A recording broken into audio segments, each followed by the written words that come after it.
Well, so the time for the brakes came and I have prepared everything. I've set the car, all the tools are in place. As you can see, everything is ready. So I'm gonna just disassemble the wheel and I'm gonna see how the things are gonna go today. You saw the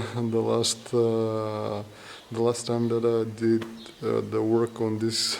It was kind of pain in the ass. So I'm hoping to be a bit easier today. So let's get to it.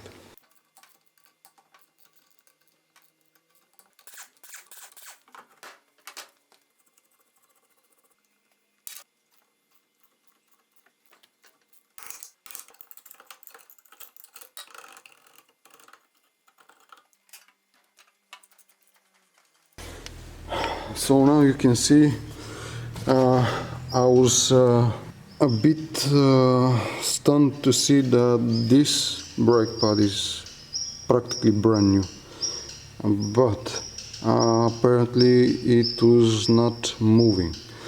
While the back brake pad is obviously, I'm sorry that I tilt the camera, but I'm still a bit stunned from this situation. It's obviously way more worn, and as you can see, I pulled the handbrake, and it's now open. It doesn't close, and I tried the brakes, the brake pedal to see if it's gonna do something, and only I tried to press it 2 or 3 times, and as you can see, the cylinder immediately leaked. So here it is. I have to find a solution to this, and before everything else, I'm gonna grab the new parts that I have, and I'm gonna check if they are the same, and then I'm gonna continue with the disassembling and reinstalling the new parts.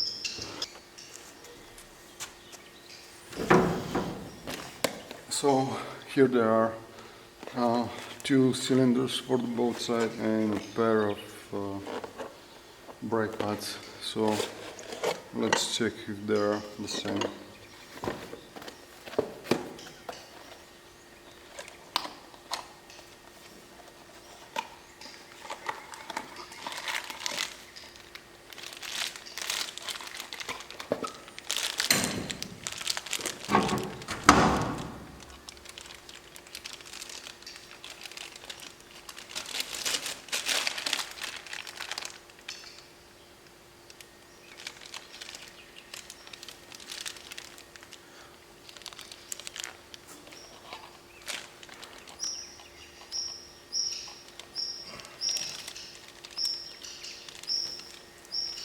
I think they are a match, so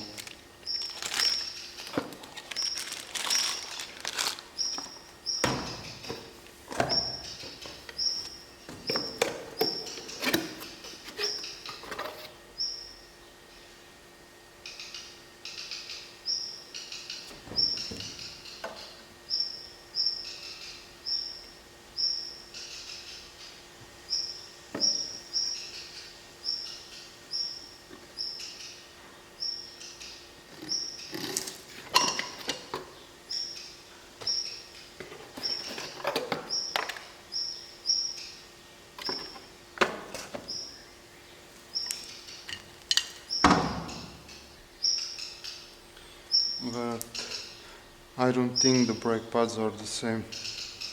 These are a bit thinner, those are a bit wider, and the holes in them are not in the same position, so probably I'm gonna have to replace these to exchange them for the proper ones, but I'm gonna disassemble them to have an example for the when I go to find the proper ones.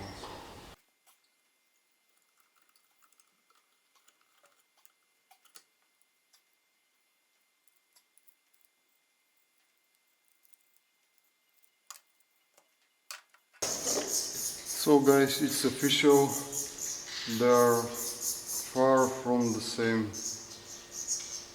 brake pad, and the strange thing is that in this set they are all the same. Usually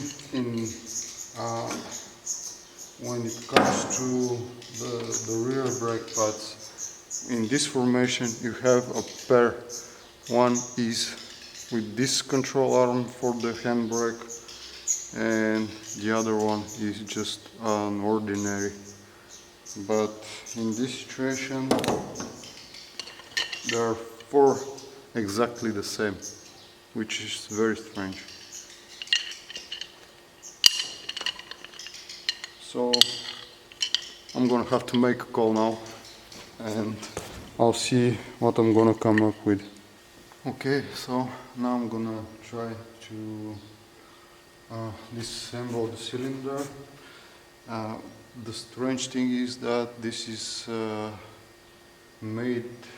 assembled so dumb that I can't describe it. I can't even begin to describe it. So I'm gonna have to disassemble this cylinder. I'm gonna have to fully disassemble this to strip it down from the suspension, because they did not make the manufacturer didn't make opening behind this cylinder so when you decide to disassemble this, to be able to reach when the time for service comes, to be able to reach behind it and just simply disassemble the cylinder. No, I have to undo these 4 bolts from behind and get this away, and then I'm gonna be able to replace this cylinder, which is purely insane.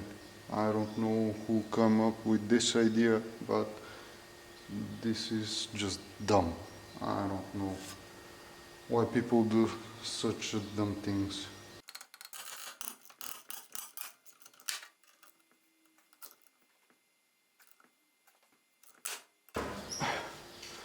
Look at this mess now. I'm so disappointed, and probably all of them are gonna be the same way. I'm gonna disassemble this one, I think, but the 2 of those I'm not sure, and I'm so frustrated with this thing that I don't know.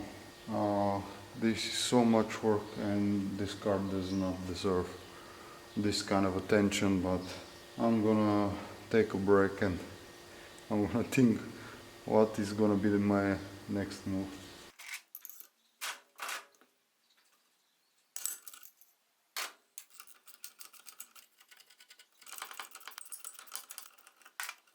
I finally disassembled this, and as you can see, like everything else, this thing was with its problems. I ripped 2 of the bolts that are holding it, so I'm gonna have to find a way to get them out somehow. But this is not important now. I'm gonna focus on the main problem, which is the cylinder. You may wonder, why am I disassembling the cylinder like this?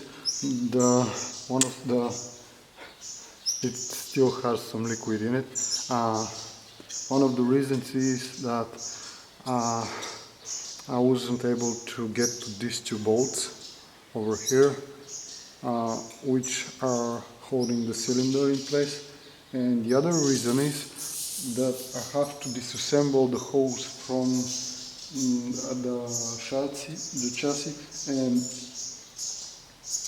to do that I may rip metal tubing behind this bracket, and I won't risk to rip that one. I'm gonna have to find a way to replace it, to make new one. I'm have to replace the holes, and it is very expensive and unneeded repair for now, so I'm gonna focus only on the cylinder. And here it is. I'm gonna disassemble it now. And just like that, the cylinder is out, so I can proceed with the mounting of the new one and fixing the problems that I have with this piece of metal over here. So I will be able to assemble this side.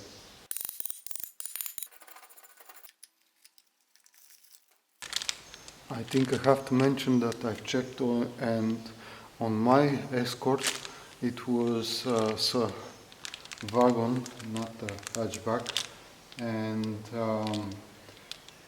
on that modification this bracket over here is somewhere around here. This part is way lower, and you can address this cylinder and disassemble it without taking the whole thing off the car. I mean,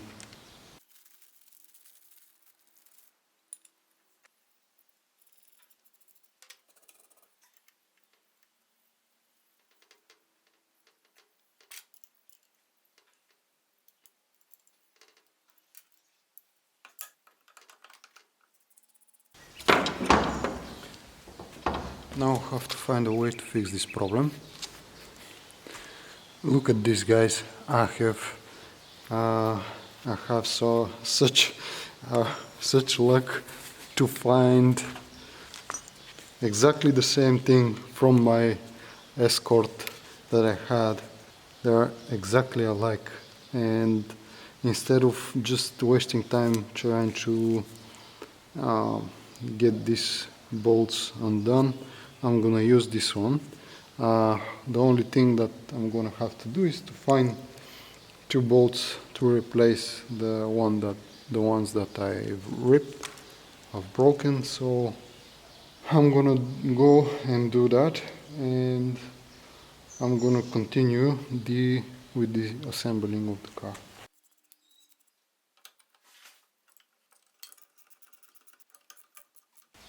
Okay, so I think this is a good start for now. I've mounted everything back to the axle. The next step is going to be to mount the brake pads, but I think I'm going to leave this for tomorrow. Okay guys, so far I have assembled the main part, the main bolt of the hub, and I have replaced the cylinder. Now it's time for me to assemble the brake pads. This time they are the proper ones, so I polished a bit the edge of this brake disc.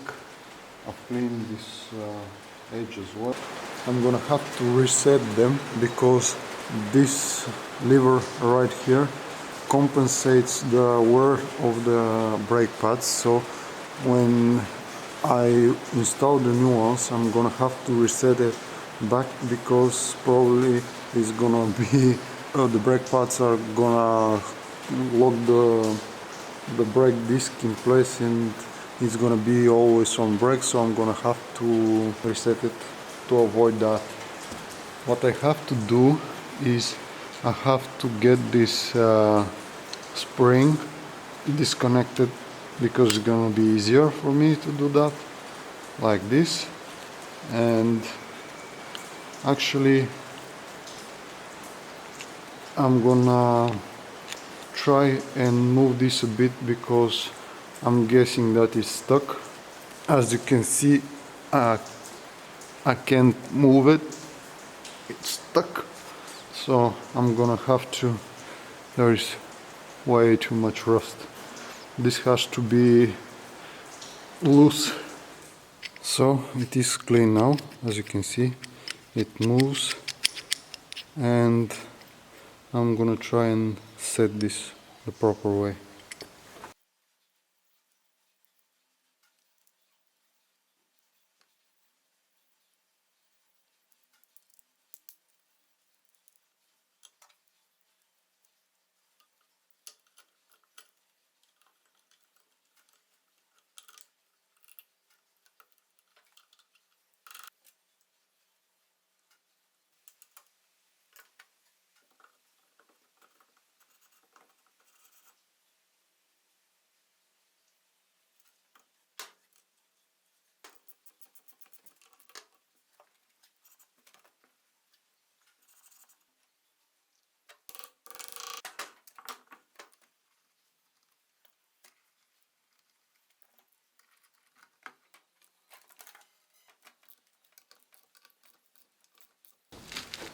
So this was the last thing I had to do on this side. I'm gonna begin the other side. When I'm done with the both sides, I'm gonna bleed the air from the brakes, and that is gonna be the end of this car, the end of my work on this car. And I'm curious to see if the other side is gonna be as difficult as this one, but I'm still hoping that the other side is gonna behave a bit better, and I'm gonna finish a bit faster. So let's go and do that side.